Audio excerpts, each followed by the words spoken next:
እንዴት ነበር ስልጠናው? አሪፍ ነው። እንደጠበቅኩት አይደለም። ያው በ3 ቀን ውስጥ ይሄን ያህል ነገር አውቃለሁ ብዬ አላሰብኩም ነበረ። ነገር ግን ያው ከራሴም አልፌ ሌሎችን ለማስተማር የሚያበቃ እውቀት ነው ያገኘሁትና በጣም ደስተኛ ነኝ። ደስ ብሎኛል። አሪፍ ነው።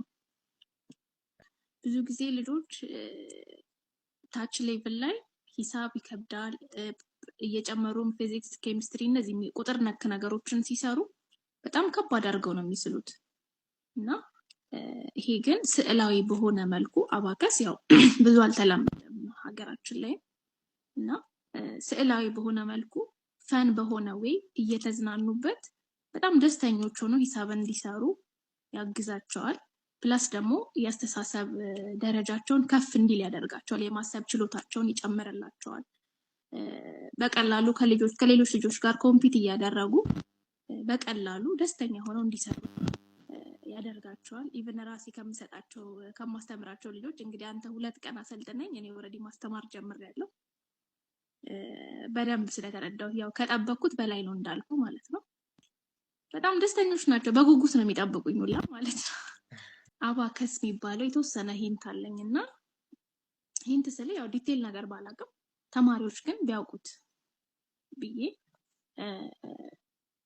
አስተማሪ በመፈልግበት ሰዓት አስተማሪ አላገኘሁም።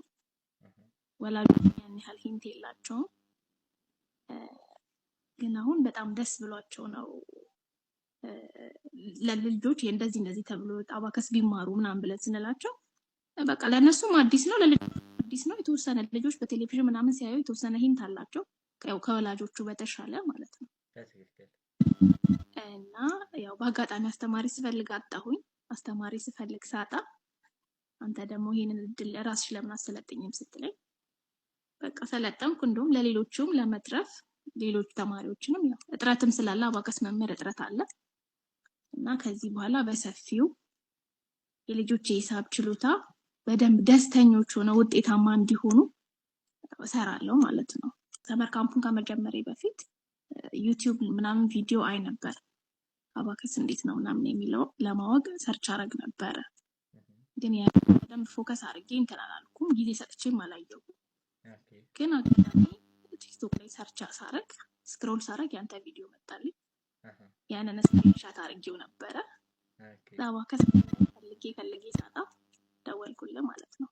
ያቺን ስክሪንሻት ያደረኳትን አውጥቼ ደወልኩልህ። በጣም ጥሩ አጋጣሚ ነው።